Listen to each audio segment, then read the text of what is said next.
के लिए मुख्यमंत्री हैं। कभी थाली बजाए, कभी ताली बजाए, कभी हमने शंख बजाया, कभी अपने घर पे दिया जलाया और जैसे हम लोगों को निर्देश मिला उस निर्देश के हिसाब से हमने अपने प्रधानमंत्री की बातों को माना, अपने मुख्यमंत्री की बातों को माना कि भारतीय जनता पार्टी ने पूरी तैयारी कर ली है और कहा यह जा रहा है कि उस तैयारियों के तहत मोबाइल देने का, स्मार्ट टीवी लगाने का व्यवस्था हो चुका है।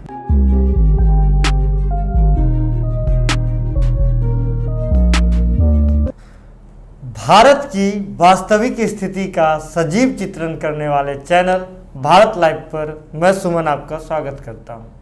तो जनाब, वक्त हो चला है आपके पसंदीदा कार्यक्रम रातों रात का, जहां हम आपको ऐसी खबरें पहले से ही देते आए हैं जिसके आगे आप विस्मयादी बोधक चिन्ह लगाने के लिए मजबूर हो जाते हैं। तो आज जो हमारे पास खबर है वो भी बिल्कुल ऐसी ही मसालेदार खबर है। मसालेदार इसे नहीं कह सकते हैं, बल्कि आपको जो है ये सोचने पे मजबूर कर देगा कि ऐसा भी हो सकता है। तो आज की जो खबर है कि नीतीश तेजस्वी में अब होगा घमासान। ये घमासान क्यों होगा? क्योंकि चुनाव तय समय पर होगा मेरे श्रीमान। तो आज हमारे साथ फिर से हमारे स्टूडियो में मौजूद हैं बिहार के वरिष्ठ पत्रकार एवं राजनीति विशेषज्ञ बाबा मौजूद हैं। तो बाबा, ये घमासान मचना तो अब तय नजर आ रहा है। बहुत बहुत प्रणाम है। और अब 16वीं विधानसभा का जी समापन हो चुका है। अंतिम सत्र भी शुरू हो गया, समाप्त हो गया और 17वीं विधानसभा के गठन की प्रक्रिया करने की जिम्मेवारी चुनाव आयोग पर चली गई है। जी नीतीश कुमार जी मुख्यमंत्री हैं, लेकिन वो 29 नवंबर तक के लिए मुख्यमंत्री हैं। उसके बाद नए विधानसभा का गठन होगा और नया मुख्यमंत्री चाहे जो भी हो शपथ लेंगे। इससे पहले कुछ बातें करना बहुत ज़रूरी है। जिस तरह की स्थिति से पूरा देश जूझ रहा है, पूरी दुनिया जूझ रही है, बिहार उससे ज़्यादा जूझ रहा है। जी कोरोना बहुत बड़ी महामारी बनकर के टूटी है। इसके कहर ने बिहार के लोगों को पूरी तरह से त्रस्त करके रखा है। जी पूरी तरह से व्यवसाय ठप हैं। इसके साथ ही सबसे बड़ी समस्या जो है वो है सुमन की, लगातार हम लोग पिछले 4 महीना से 25 मार्च से हम लोग लगातार जी चीज़ों को दिखा रहे हैं। कभी थाली बजाए, कभी ताली बजाए, कभी हमने शंख बजाया, कभी अपने घर पे दिया जलाया और जैसे हम लोगों को निर्देश मिला उस निर्देश के हिसाब से हमने अपने प्रधानमंत्री की बातों को माना, अपने मुख्यमंत्री की बातों को माना। जब उन्होंने कहा कि लॉकडाउन, आपने देखा होगा कि जिस तरह से आप सेना में देखे होंगे कि कमांडर जो है कमांड जो देता है जी उस कमांड को मानता है उसका सेना। जी सावधान तो सावधान, विश्राम तो विश्राम, कदम ताल तो कदम ताल, हमने सब किया। जी लेकिन कोरोना अभी तक अपने पूरे सवाब पर है और इस सवाब पर रहने के कारण चिंताएं बढ़ गई हैं। जी सबकी चिंताएं बढ़ गई हैं। 12.5 करोड़ बिहारियों को लेकर के सभी की चिंताएं बढ़ गई हैं कि अगर चुनाव होता है तो संक्रमण और बढ़ जाएगा।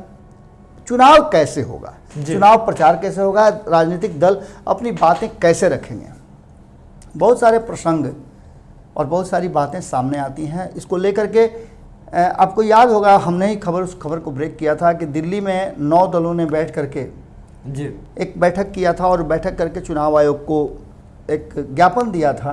उन्होंने आग्रह किया था कि चुनाव कैसे होंगे। जी ऐसी स्थिति में जिनके पास पूंजी है वो तो अपनी पूंजी से लोगों तक पहुंच जाएंगे जी डिजिटल माध्यम से। आपको याद होगा कि हमने कहा भी था और संपादक नमन मिश्रा जी ने रातों रात के दौरान ही ये बातें खोल करके रख दी थी कि भारतीय जनता पार्टी ने पूरी तैयारी कर ली है और कहा यह जा रहा है कि उस तैयारियों के तहत मोबाइल देने का, स्मार्ट टीवी लगाने का व्यवस्था हो चुका है। जी और गांव-गांव में लोगों के हाथों तक मोबाइल बांटे जाएंगे और सरकार अपना प्रचार करेगी।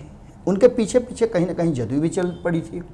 और जो सत्ता में लोग हैं उनके पास कहा जाता है कि पूंजी होती है।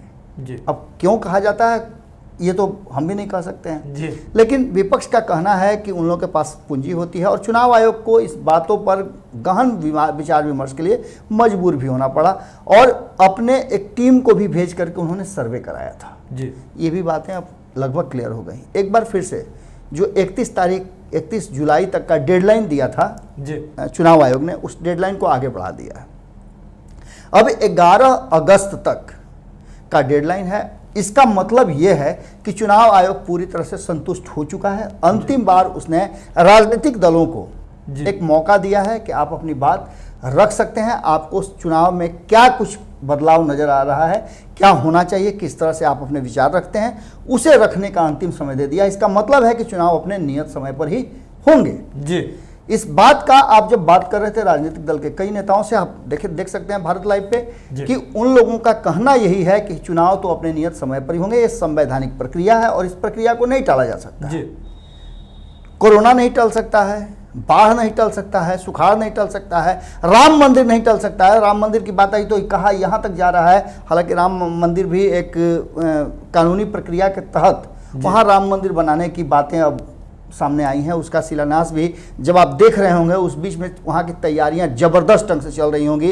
इधर आप रातों रात देख रहे होंगे, इंतजार कर रहे होंगे, तब तक आपने देखा होगा कि राम मंदिर की भी बहुत सारी तैयारियों को लेकर के आपके जहन में बातें होंगी और उसकी भी तैयारियां लगभग प्रधानमंत्री नरेंद्र मोदी भूमि पूजन करने जा रहे हैं। इस बात को लेकर के आपको याद होगा या नहीं होगा, हमें तो याद पूरी तरह से है कि जब पहली बार प्रधानमंत्री नरेंद्र मोदी ने शपथ लिया था तो लालू प्रसाद ने एक तंज कसा था जी कि गदबेर के समय में नरेंद्र मोदी ने शपथ ग्रहण किया है। गदबेर में गोधूली बेला पर कोई काम नहीं होता है जी, कोई भी शुभ कार्य नहीं होता है, इस देश को संकट होगा जी। आज एक बार फिर से सवाल ये उठने लगा है कि आखिर क्यों भादों के महीना में राम मंदिर के शिलान्यास और उनके भूमि पूजन का समय रखा गया है। एक से एक प्रकांड विद्वानों ने इस समय को निर्धारित किया है।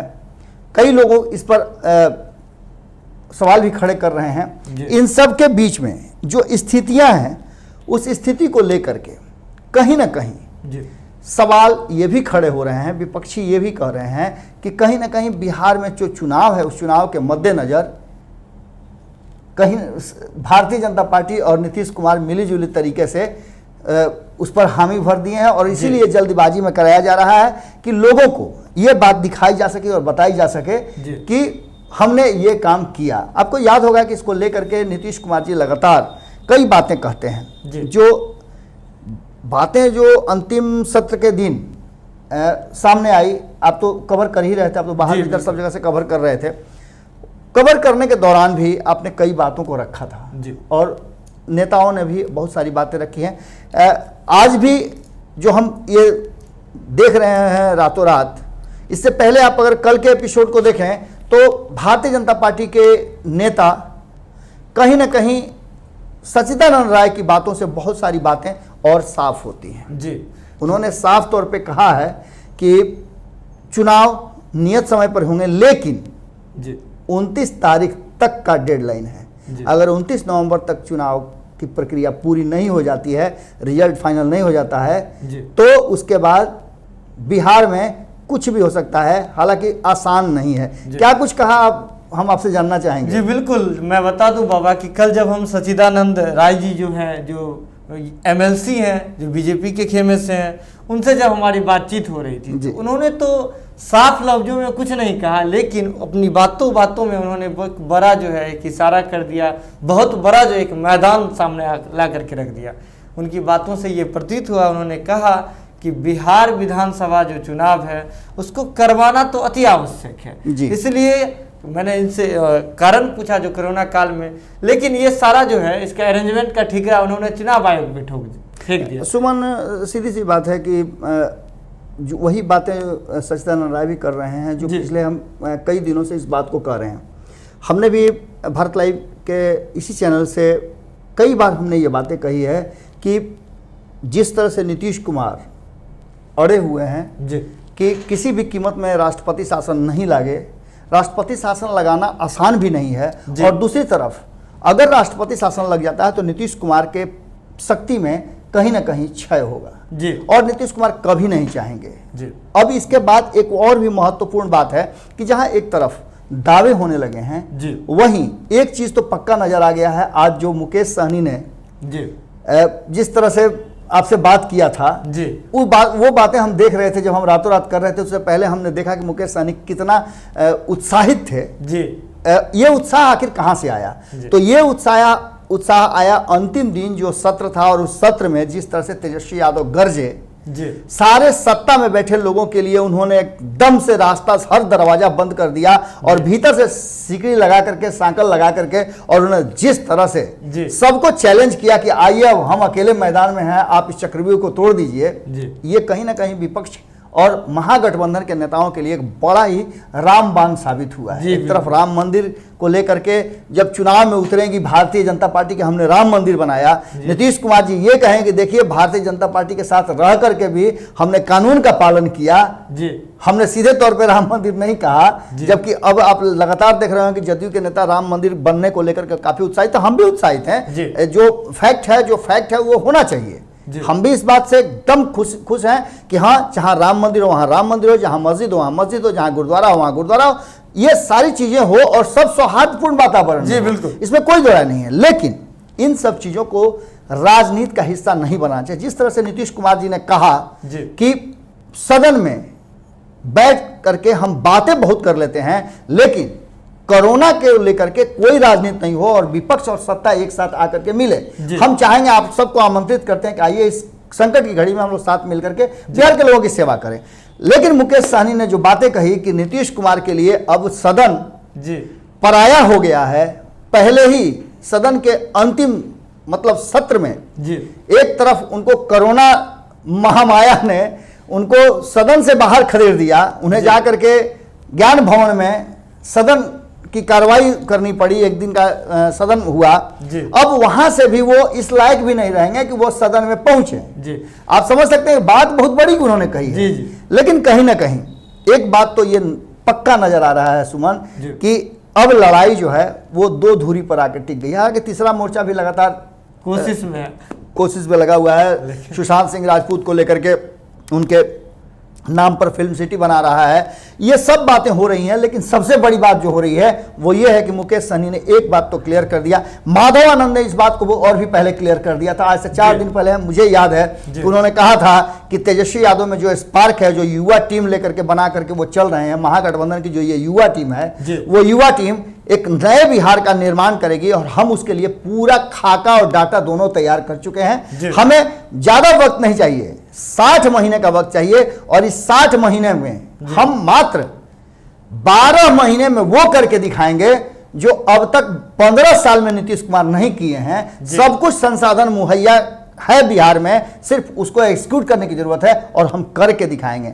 अब ऐसी स्थिति में आप कुछ कहना चाह रहे थे? जी बिल्कुल, मैं तो बस आपकी ही बातों को ऐड ऑन करना चाह रहा था। जो अगर बात करें वीआईपी के राष्ट्रीय अध्यक्ष मुकेश सहनी की बात करें, तो उनके चेहरे की जो आपने स्पार्क वाली बात कही, वो लगातार खुशनुमा मिजाज से में हमसे बातचीत कर रहे थे, और बातचीत के दौरान वो कह रहे थे कि ये जो बिहार विधानसभा का जो भवन है वो भी नीतीश कुमार को अब अलविदा कह दिया है, नीतीश कुमार को त्याग कर दिया है। हमने उनसे सवाल किया था कि अब जो 17वीं जो विधानसभा का जो गठन होगा, क्या उसमें नीतीश कुमार का पोजीशन आप लोग चेंज कर देंगे? तो उन्होंने हंसते हुए कहा था कि नीतीश कुमार तो सदन में आ ही नहीं सकेंगे, बिहार विधानसभा का जो भवन है वो उसने ही जो नीतीश कुमार का त्याग कर दिया है। तो ये सारी बातें जो है कहीं ना कहीं चुनाव को लेकर के, आगे की रणनीति को लेकर के स्पष्ट हो रही है। लेकिन एक बात जो बाबा तय हो गया है, बाबा ने आपको क्लियर कर दिया कि चुनाव जो है, माफ कीजिएगा, चुनाव जो है